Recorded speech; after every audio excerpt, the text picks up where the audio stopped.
Good morning, everyone, and welcome to our next class committed to the English grammar.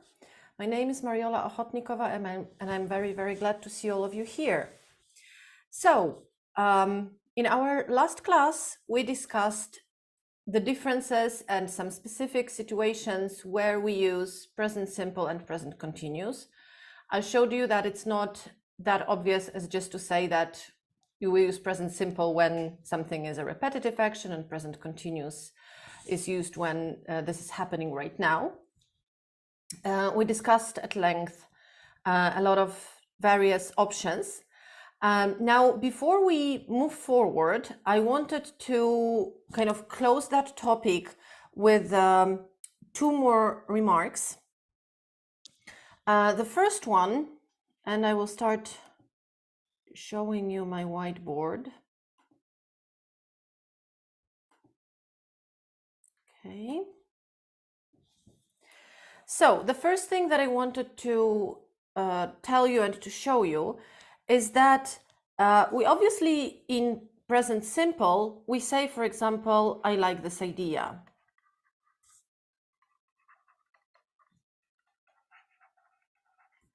This would be used in present simple rather than in present continuous because like is a state verb, so it doesn't have a continuous form. And we kind of mean that this is my judgment, this is my statement, I like this idea. Now, sometimes you can hear how people say, I do like this idea.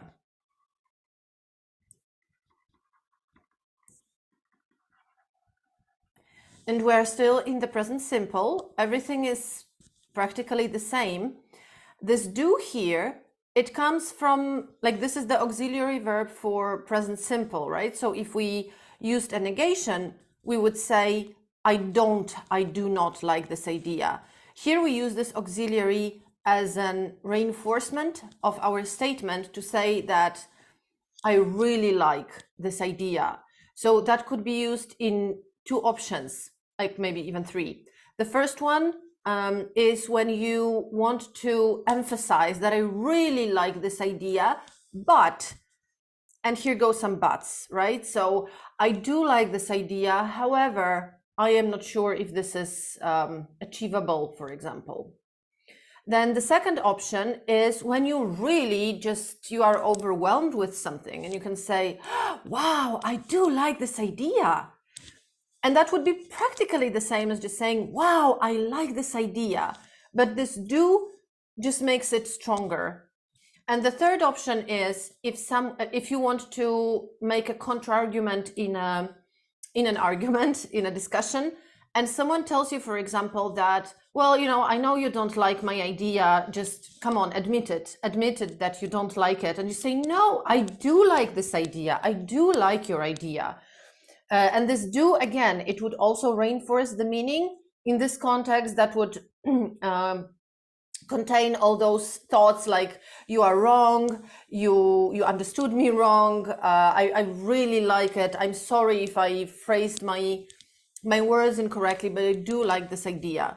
And that could be used with all the words that are used in the present simple, actually. I do understand what you mean, I do want to come, I do work a lot, I do buy a lot of clothes. So theoretically, there are no limits to the context depending on what you really want to emphasize. So that's one kind of particular thing about present simple that I wanted to show you. And the second very, very important thing, which is very often confused by many of my students, and I keep repeating them, that there is a huge difference between those two constructions, is when I say I like to read and I like reading.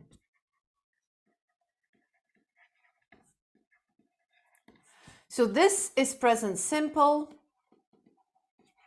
Obviously, this is present continuous, right?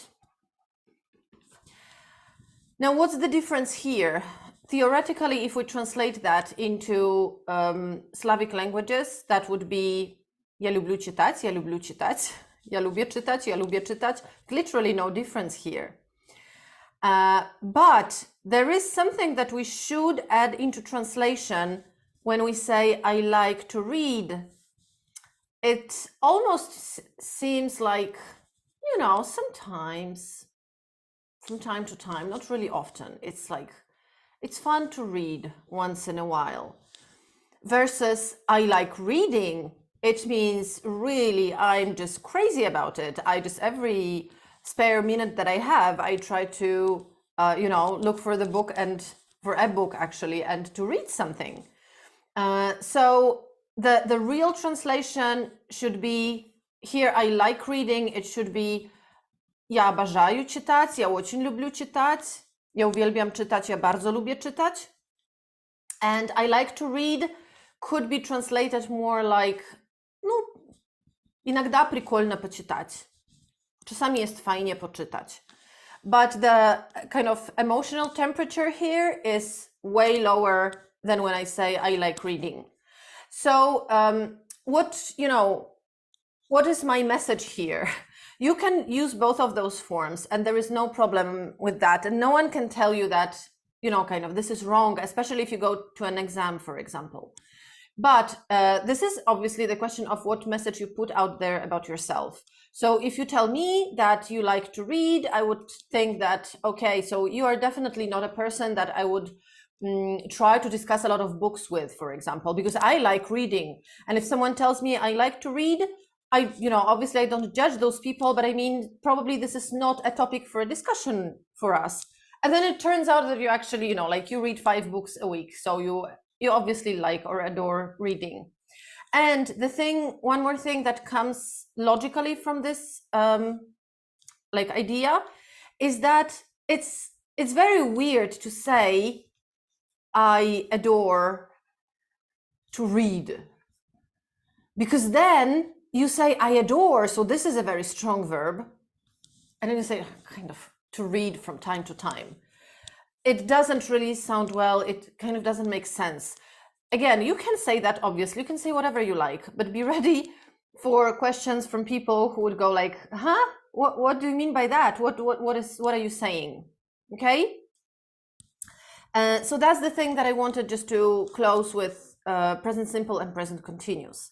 Now, if we look at past tenses, so we are going to cover quickly past simple and past continuous because they are quite straightforward, and then jump into present perfect and see why it is called present perfect when in fact in all the Slavic languages it's translated as the past. So first, past simple and past continuous.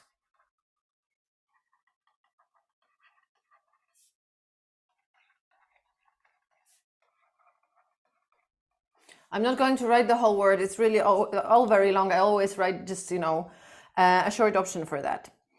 So the first thing that you have to remember, you just have to remember that, is that past simple is a perfective tense. So this is what we call in Russian совершенный вид and in Polish aspekt dokonany.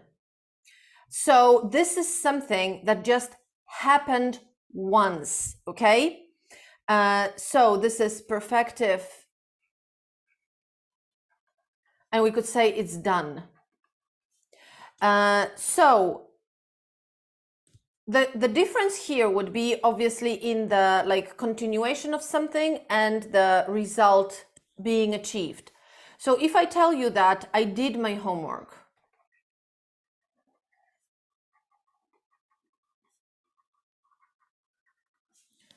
this is a very, how to say that, it's a very logical statement. It just says that it's done. Here is my result. I can show you that. I mean, it's over. Like there is nothing left. It's kind of closed. Okay. Versus past continuous, which is a continuous action in the past for some time,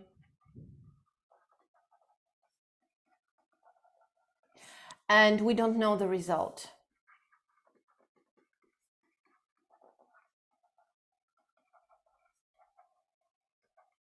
So here we would change this sentence into I was doing my homework.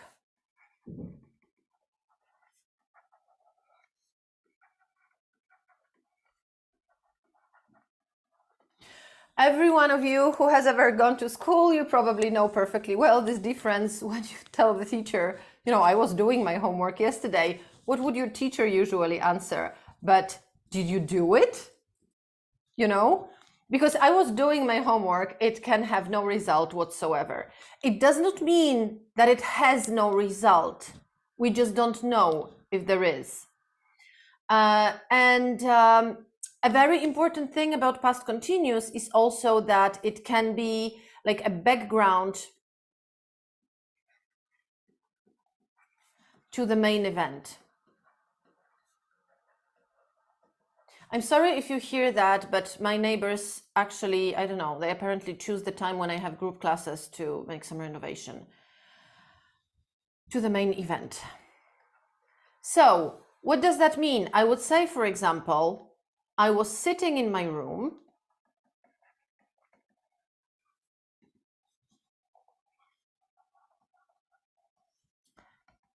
listening to music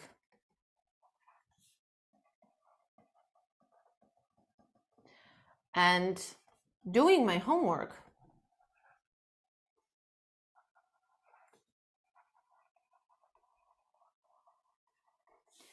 When my sister came.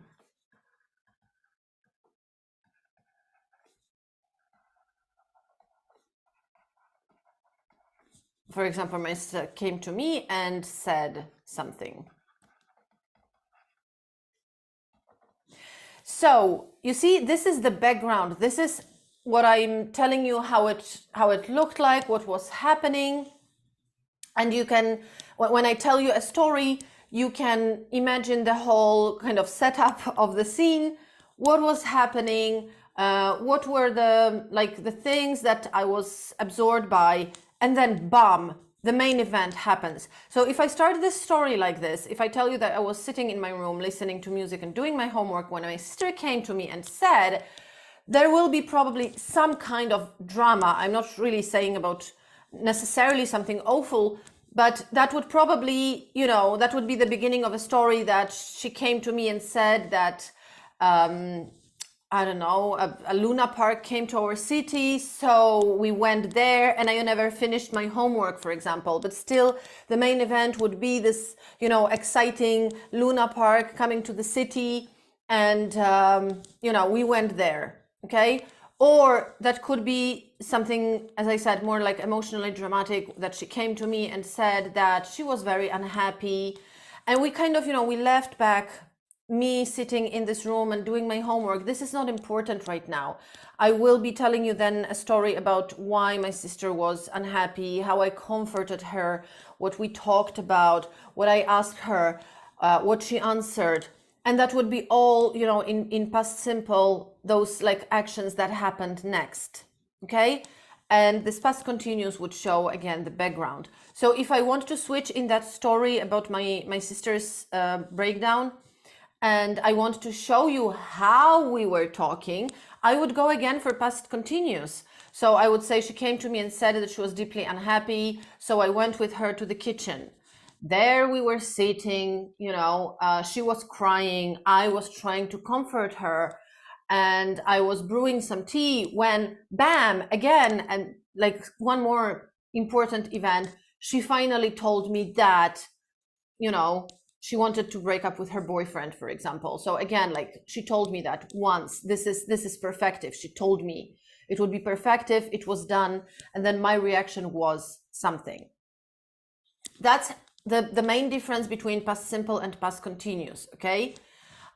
So just, you know, just don't confuse that, because this is really wrong when you say, for example, you know, well, even with this homework, it's actually a very nice example, but whatever you say, you know, like I was preparing dinner, we still don't know if you prepared it or not. And if your point is that I am tired because I prepared dinner, then, you know, why say that in past continuous? Because if you say I'm very tired because I was preparing dinner, I would really think, so what, you were preparing dinner for such a long time that you are tired now and dinner is not ready, but you are too tired to finish it? Okay. But when you say, I am very tired because I prepared dinner, that's a whole different story, okay? and then I kind of see you tired, I understand why, but we have a nice dinner to share. Okay, so these are really two different contexts. Very important thing not to confuse that. Okay, and this finally takes us to our beloved tense, present perfect. Okay, I'm clearing that. I'll just check if there are any questions in the chat box, but there are not. So please, remember that if you write any questions in the chat box, I don't see that while I'm sharing screen. So I will be just, switching back to the normal Zoom mode to check that. If you have any questions on what I'm saying, you can always write them. That's not a problem. And I hope that after this class, you will all say that, yeah, okay, present perfect is really fun and it makes sense. So how does that work? Oops. Okay, so present perfect.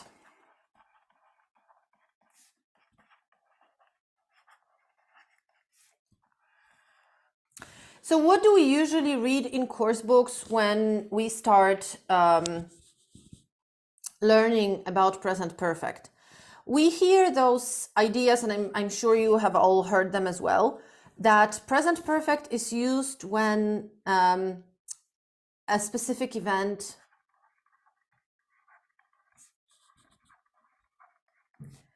has an impact on the present. And that the action in present perfect is still going on. I'm pretty sure you are really familiar with those expressions. They are phrased this way or another, but they pretty much come down to the same thing. About something that has an impact on the future and something that is kind of still going on, however they call it. So here are two of my questions. Imagine a sentence: I was born in 1986. Okay? Is this present perfect?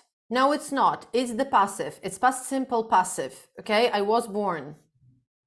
Does this event have an impact on the present? Of course it does. I am alive. I am here. I'm sitting in front of you. And I am, let me count, 36 years old, right? So how can we say that it has no impact on the present? Obviously it has. So why don't we say that in the present perfect? Because we cannot use present perfect here. And I will tell you in a while why. Now, the second option is if I tell you I've been to America twice. Is this action still going on? Of course not.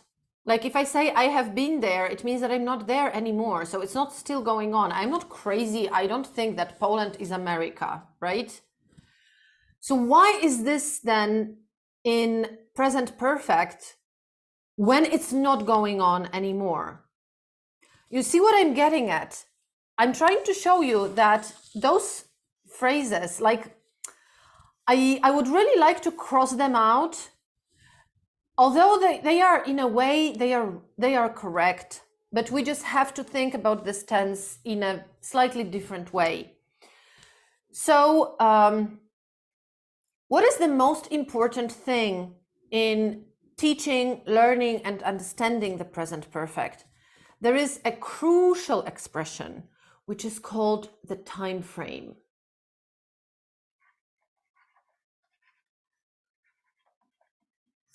Now, what does a time frame mean? A time frame means basically some kind of time limitations which we can objectively see as open or as close. And even with these two simple examples that I showed you here, it's very logical. So when the time frame is open, then we use present perfect. When the time frame is closed, we have to use past simple.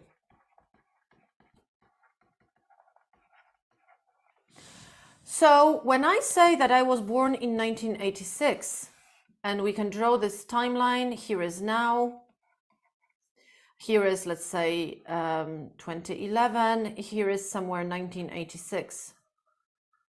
And I was born here somewhere in 1986. Is the time frame open? No, it's not, because 1986 is a very specific year. And like, I am not crazy to say that it's still going on. This year is over. Like, by all means, we cannot discuss that. 1986 is over. The time frame is closed. So whatever I say that happened in 1986 or in any other year that is over, then, you know, here we are. It's past simple. Okay, in this case, a passive past simple, because this is how we say about being born, that it's actually not my active thing, but I was born by someone else, meaning my mother. So the time frame is closed and we have to use past simple. Now, what is happening here? I've been to America twice. Here now, I am in Poland.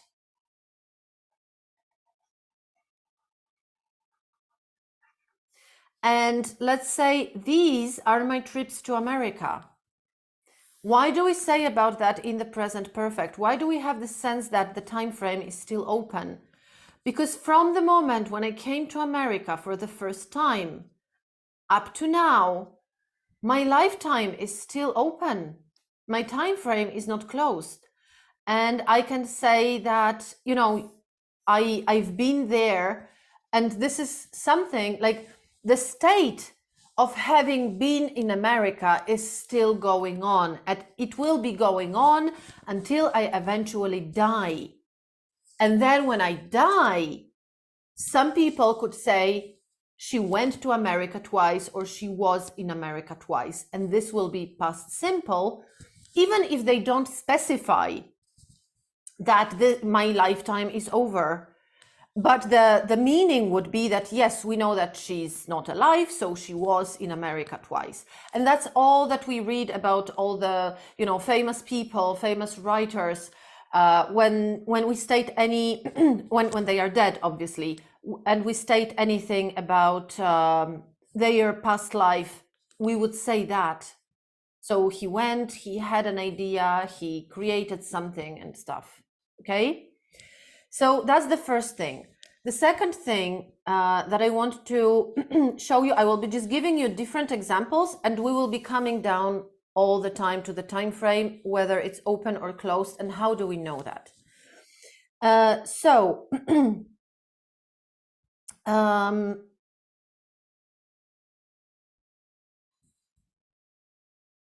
Yeah, okay. I'm just checking the notes if I have not left anything out, but I have not. So one more example, a very, very common one, which you probably have heard a lot of times. You see, you have heard that a lot of times because, you know, it's still going on. You'll probably still hear a lot of that. It's not over. You've heard that, you know, throughout your life, and this state is still going on. So you are familiar with it. So if you say, for example, that you have a problem because, I don't know, you have to move to another apartment, and that you are just devastated with that and you hate it, and that this is really draining and a very, very long process. And if I want to show you that I understand your struggle, that I really understand your emotions, I can say, oh yes, I've been there.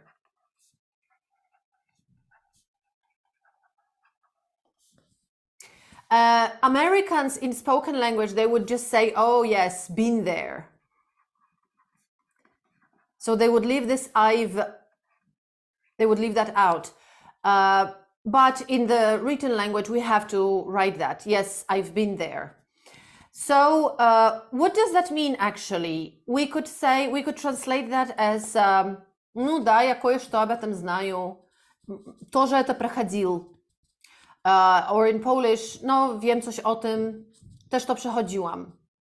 And actually, these two translations into Polish and Russian, they explain perfectly. You see that The same phrase, I have been there, it could be translated as coś o tym wiem, ja кое-что об этом знаю, and this is the present, because this is your state now that you know something about it, you can relate to that. And the second reaction, my тоже это проходили, my też to przechodziliśmy, is in the past. Because here we are talking like, why is this called present perfect? Obviously, the events that we are talking about, they were in the past, this way or another. But this is the, like my mood, my impression, my approach to them that matters, okay? So I really hate that. I am not sure if there is any weird translation of this tense into Polish, frankly speaking, because in Polish schools we were always just taught that it's present perfect. But I know that in Russian there is this really stupid, I'm sorry, but in my opinion it's a really stupid translation. Настоящее несовершенное время, which is totally wrong, because the present tense cannot be perfective or imperfective in Slavic languages. This name has no meaning whatsoever, and it makes only more confusion for the students when they're like, what does that mean actually? But this, you know, like the thing that it's called present is very, very significant here, because when it's not important anymore, then it's the past. Like maybe not the thing that is not important, but it's over, it's really done, and there is nothing to add to that. So we close the time frame, we say when it happened, and that's that, okay? And when I say I've been there, again, we are coming back to that idea that this kind of has the impact on the present, because I have been there. I know how draining this is to move into another apartment, to pack your things, to find a new apartment even. So I can relate to you, I sympathize with you, I can help you, I can give you, you know, like good pieces of advice, I can, or on the other hand, I could say, oh, you know what, I've been there, it's not that bad, okay? So I can, again, I can state my opinion more openly, okay? So that's the first situation. Now the second situation, I hope that there are some, that some of you are geeks of the Lord of the Rings movies. I adore those movies just incredibly.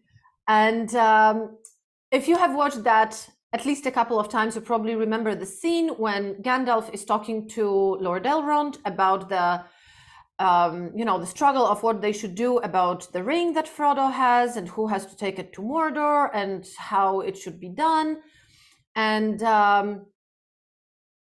Gandalf says that they should trust more in the race of men, meaning Aragorn, and Lord Elrond says that no, that's not going to work out, and you know, men are weak.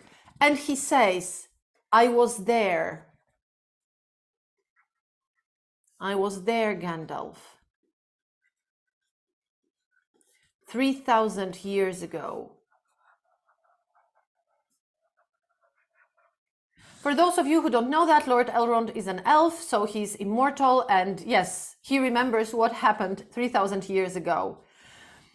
So, you know, the situation is very similar, and his statement was that I was there 3,000 years ago when the race of men failed, and so I know that we should not trust them.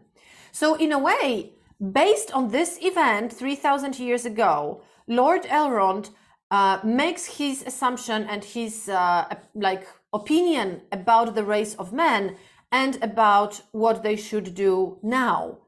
So in a way, it's very similar to this, I've been there, so I can tell you, so I can be the judge of that, so I can, you know, make a statement. What's the difference? The difference is that here the time frame is open. We are not saying when I was there. Here he says, I was there in past simple 3,000 years ago. 3,000 years ago is definitely over. That was a very specific year, a very specific battle. It's done, it's over, it's the past. So he has to say that in past simple. And if you can see the fact that, if you can see the fact that,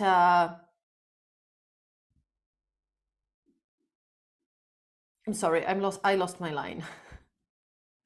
Okay, so again, the time frame is open or closed, and that changes the context. And even when I was saying that, yes, I've been there, although we don't know when I was there, even there I say when, and when means a specific point in time.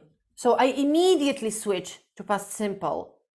I tell you I've been there, but I'm not telling you when I was there. Okay?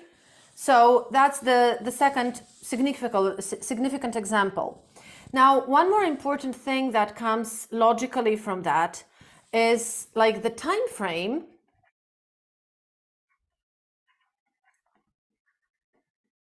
What does that actually mean when we say that the time frame is closed or open? It's literally, you could treat that as, you know, a kind of a door, which is open or closed. So when it's done, you kind of shut the door, it's closed, it's over. When the time frame is open, it also opens like the sense. So we would never just say, you know, I've been to America. You know, if you tell me I've been to America, my natural reaction would be, and so what? Because if you say something in the present perfect, in most of the cases, there would be a continuation of that. So past simple would be more naturally used for like CV events, if I might say so. So when you just state when what happened, when you say that I was born in that year, then I graduated from that school, then I went to high school, I graduated with honor, then I went to university, I graduated from it in this or that year, then I graduated from the second university, then I started my job there, then I finished my job there, then I you know, made some courses, then I started my own company, and this and that and this and that. And that's just the timeline of your life and of your career and development, self-development. And like, obviously there is this sense that if you are showing someone your CV, the context is that you want to work in their company, most probably. But the CV itself is just, you know, like the timeline. And, you know, if we draw this timeline, that would be just bam, bam, bam, bam, you know, like one event after another, what was happening. But there is not necessarily a strong connection with them.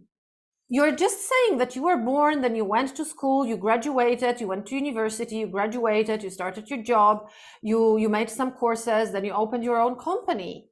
That's it. Now, the present perfect usually opens more senses. Like, so there will be usually some kind of a discussion point. There will be some continuation of what you are saying. So let's compare two situations.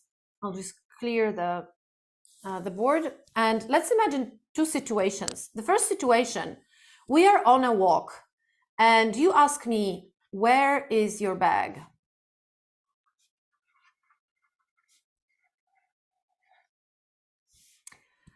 And I tell you, I left it at home.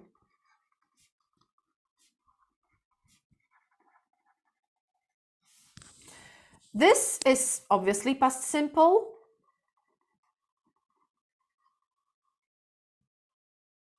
The time frame is closed. There is nothing to add. It's just, you know, you were wondering if maybe I lost it by an accident or something. So you were just a little bit, you know, concerned. And you asked me, so what happened? Where is your bag? And I'm telling you, I left it at home. That's that. There is nothing else to add. Let me check if there are any comments in the chat. Can we say that this experience influences our present when we are talking about specific topic right now?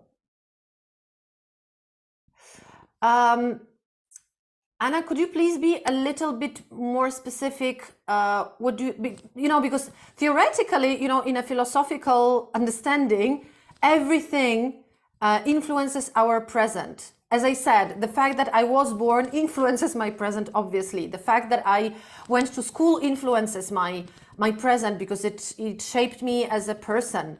The fact that I went to university obviously shaped me professionally. So yes, it all influences our present. And so that's what I started with when we were covering. I actually see now that, yeah, sorry, it was a while ago when you asked that. So all the events really influence our present. The problem, like not the problem, the question is whether or not we want to kind of emphasize the continuation of that. So I had some experience, and so what? So what can I tell you about it now? Okay. Is this clear, Anna? I would just like a small feedback from you, if you can, please. I'm sorry for just late reply. I keep forgetting about checking my chat box. Okay. So then coming back to the board.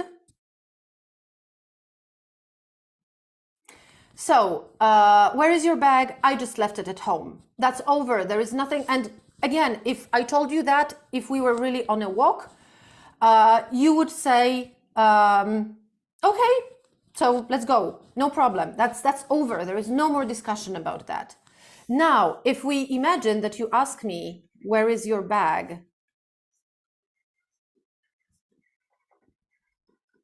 And I tell you, I've left it at home.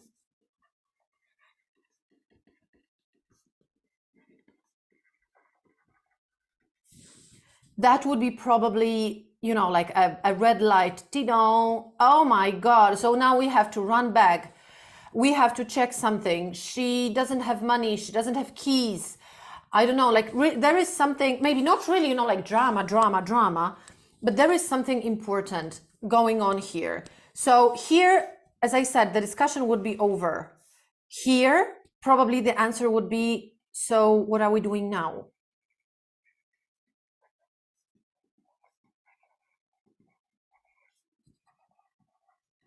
Okay, so it's not just like, I've left my bag at home.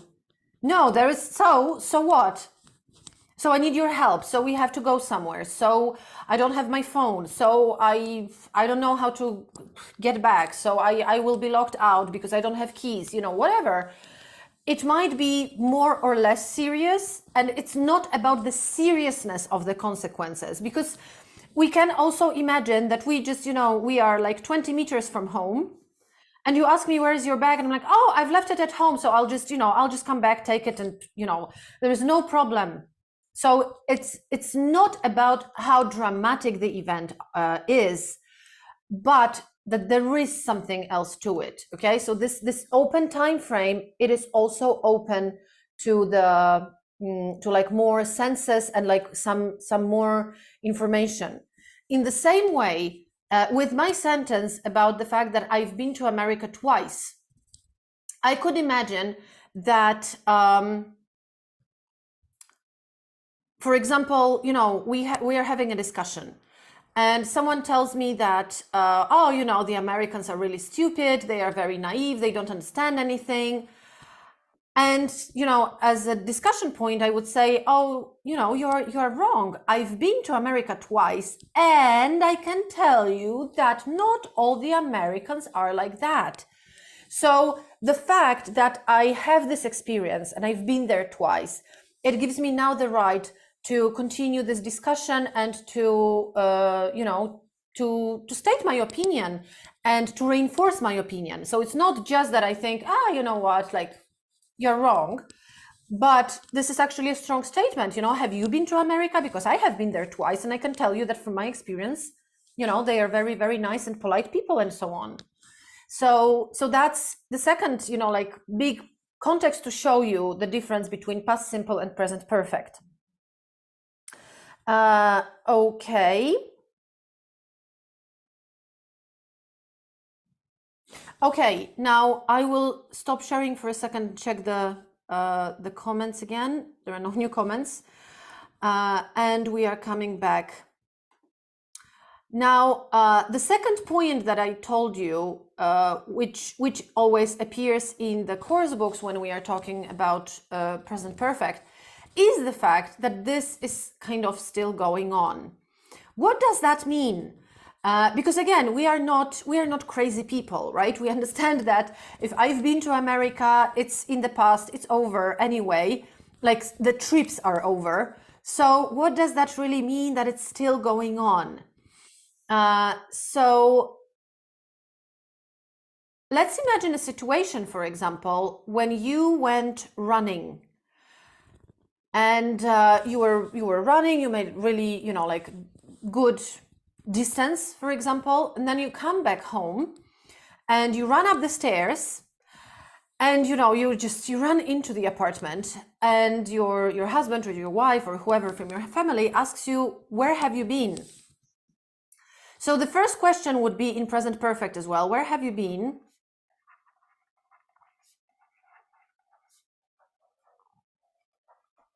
Why is this in present perfect? What is happening here?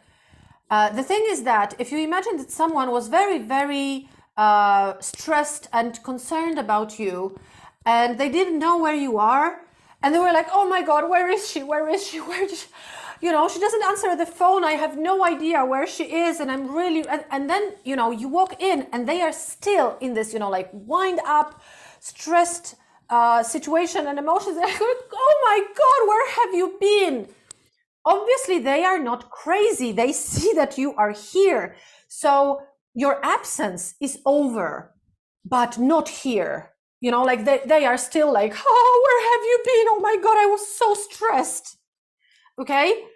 So here we are. This situation is kind of still going on. You came back, but they are still stressed. They are still concerned. They might be, crying if they really were very, very concerned and, horrified about what happened to you. Now, what could your answer be in that situation? You could say, I've been running. Again, none of you is crazy. You both understand that you are not running right now. This is in the past. You finished your running. But imagine yourself. You ran a huge distance. You ran up the stairs. You're probably sweaty. You're still breathing heavily. And I've been running. You are kind of still in the state. You are literally not running with your, feet and legs right now. But the state of it is still with you.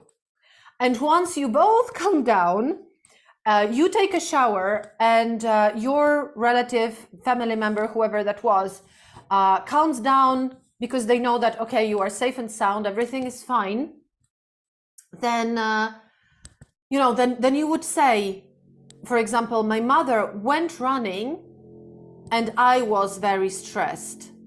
And then, the event is over, the time frame is closed, you are not running anymore, your family member is not stressed about you anymore. You speak about that in past simple. Okay? So that's one more situation and comparison. And the second one, which I really like very much, is when, imagine that you had this awful morning, you woke up late, you burnt your omelette, you broke your favorite mug, you ran out from the apartment, you left your keys at home, whatever. And you then, during the day, you tell this story to one of your colleagues at work. I'm really sorry for my neighbors, but there's really nothing I can do about them. So during the day, you tell this story to your colleagues, and for you, this morning is over, and you just want to share it. You just want to moan a little bit and just say, I had an awful morning.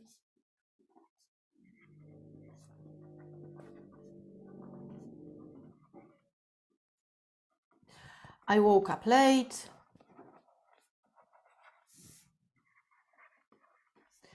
I broke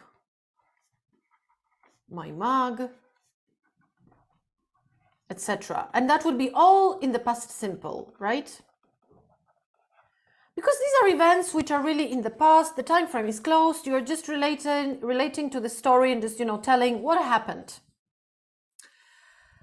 Now, imagine that on the exactly same day, you come back from work with one of your colleagues because apparently you're friends and you invited them over for tea, or I don't know, whatever the reason, but for some reason you come back home with one of your colleagues or friends, and they, you know, take off their shoes and they come to your kitchen barefoot. And obviously, because you had an awful morning, you broke this mug, you didn't have time to clean everything up, and you just ran to work. And now this friend is coming into your kitchen barefoot. What will you tell him or her? What will you tell them? Be careful. I have broken my mug here.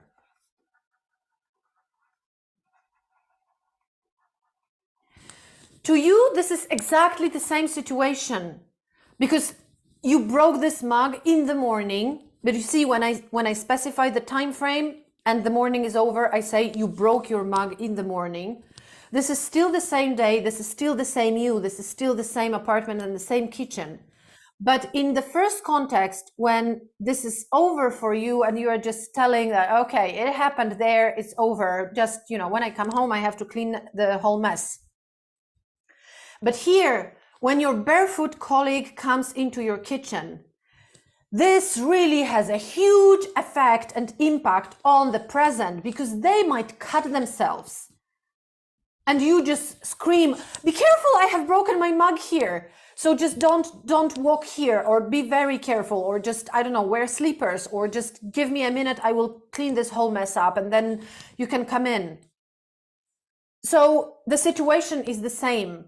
It's the same mug, the same event happened to this mug, but the context is different. The time frame was here, it was closed, and here it's like open as ever. Okay, it's right here. Okay, let me check the comments. No comments. So then coming back to the board. Now, two more points that I wanted to share with you. The first one of my beloved ones, actually. Why do we need the present perfect? You know, this is probably the question that I don't know. I have heard it like thousands of times throughout my career. And you see, I have heard it because I'm pretty sure that, first of all, the state is still going on, which is why I want to share something with you. And the second thing is that it's definitely not over. Oh no, it's not over. I'm going to hear this question like probably a million times more. So I have heard it thousands of times. Why do we need so many tenses in English? Why does this happen that in the Slavic languages we have practically only 3 tenses, and in English we have 12? Oh my God. And obviously, you know, like, this is a good question, and you could go this, you know, this way, saying that, oh, this is stupid, they don't know what they want, they don't know what they mean, and so on. But on the other hand, as I always, you know, encourage my students to do, I would rather say that it's much more. Actually stop sharing for a while so that you can see me better. I'm not writing anyway so far. So you could obviously go down this path, but it's not productive. You know, you can waste a lot of time and energy and emotions on just saying why, you know, it's stupid, I don't understand this, but you will never build anything on that. You will never really come closer to you know, like, real understanding of the language. Now, what I always encourage my students to do is to actually ask yourself, but really, you know, like, not ask, why do they need 12 tenses, but to ask, why actually do they need 12 tenses? With real, you know, like, curiosity and fascination, because frankly speaking, in my understanding, language is the best invention that humankind has ever made. And like, language is the wisest and the most, I don't know, astonishing structure we can even imagine. And not only does the language shape our thinking, but it also shows us how we think.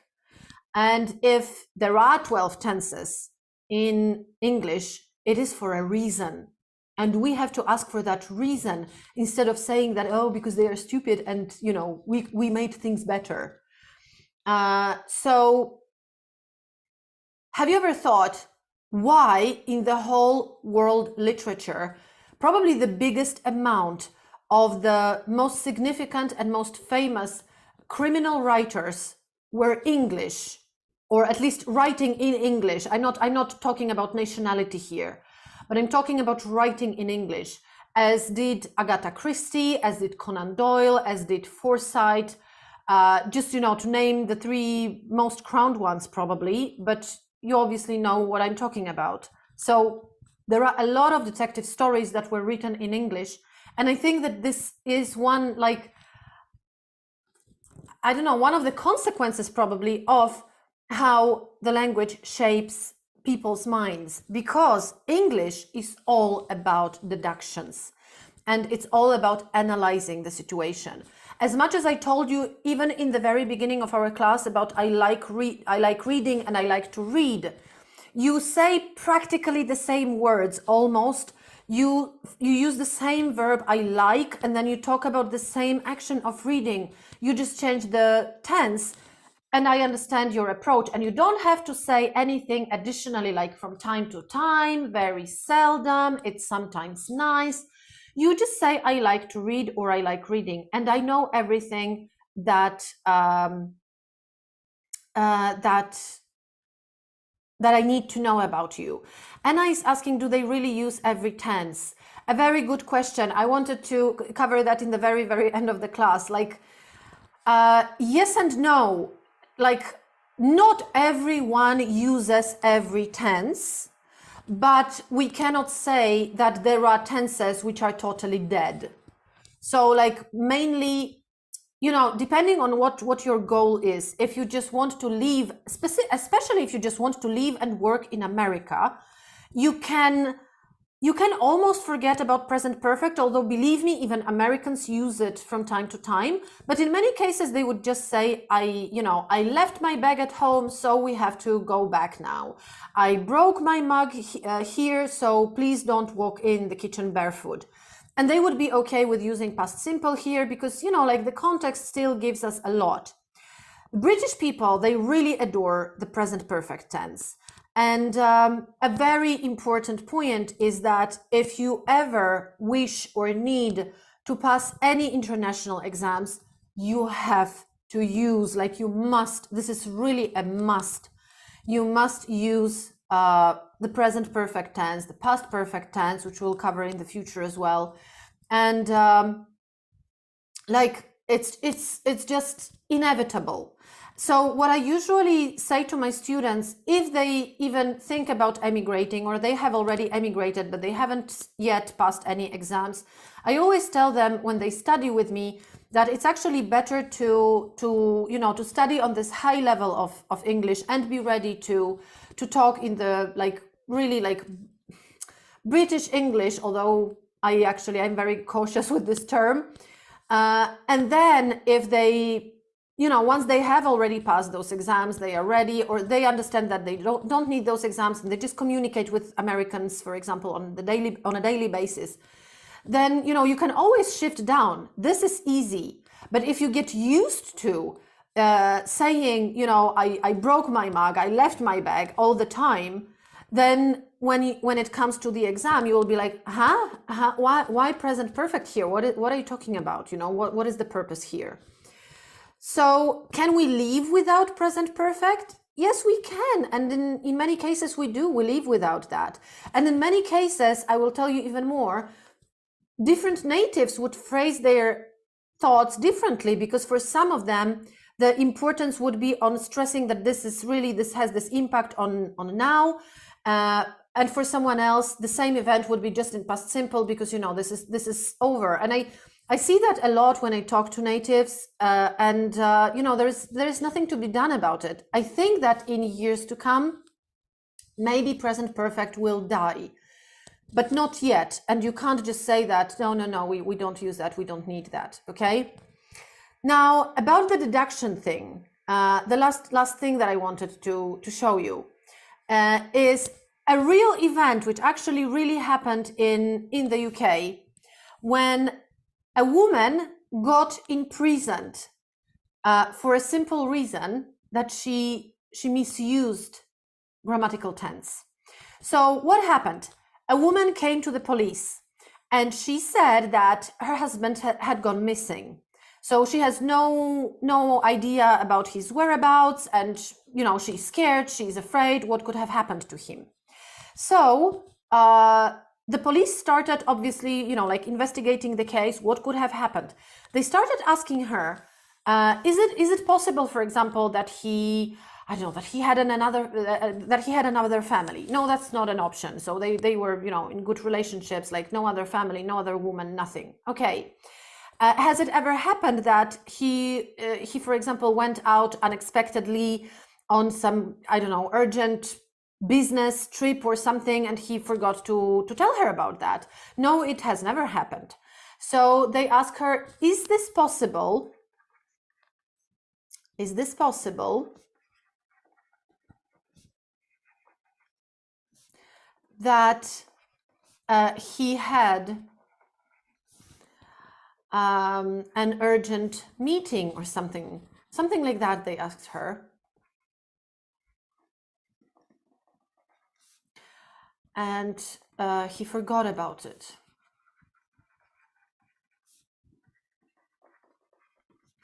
And she said, no, he was always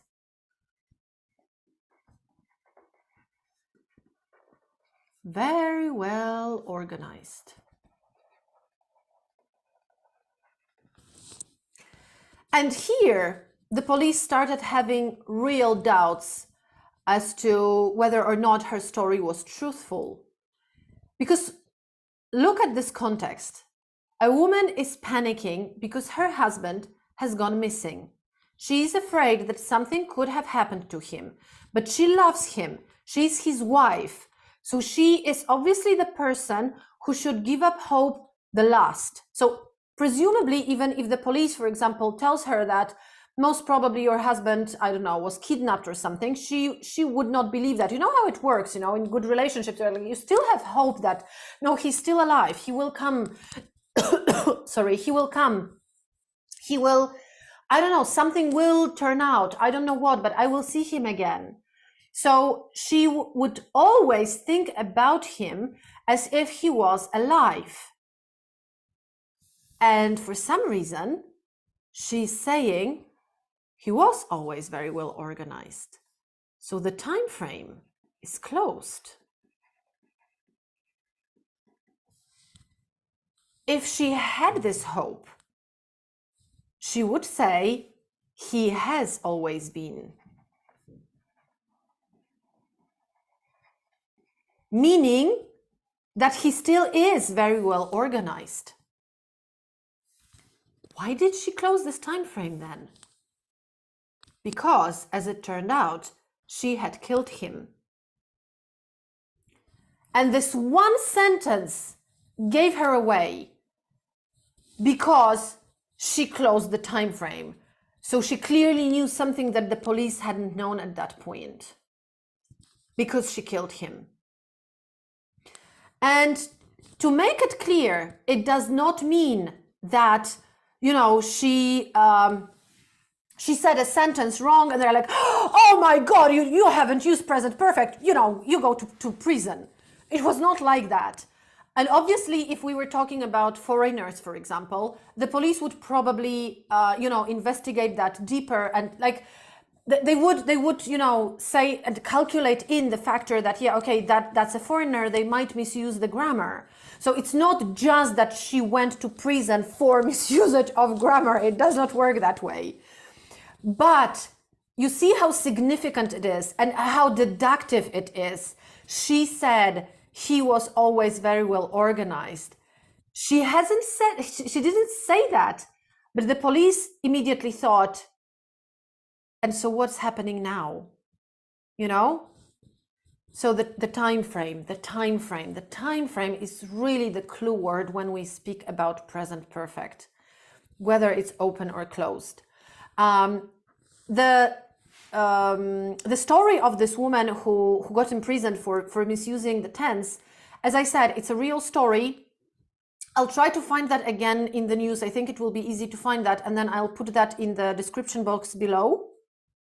And this story was also used in the magnificent Sherlock series with Benedict Cumberbatch, which, by the way, I highly recommend if you want to listen to really like beautiful, perfect British English, you know, in beautiful voice of Benedict Cumberbatch.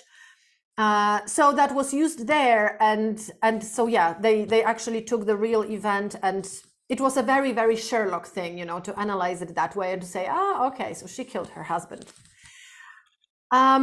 So that's that about the present perfect tense. If I think of any other ideas that I have forgotten to tell you, I will cover them in our next class, just, you know, to have it all kind of in one place. I hope that you found this, you know, helpful and interesting. And feel free to write in your comments how you like this class, what else you would like me to cover in my future classes. I have my ideas, but if you have yours, I would be delighted to read them. And please share this video if you found it useful. See you in our next class. Bye-bye.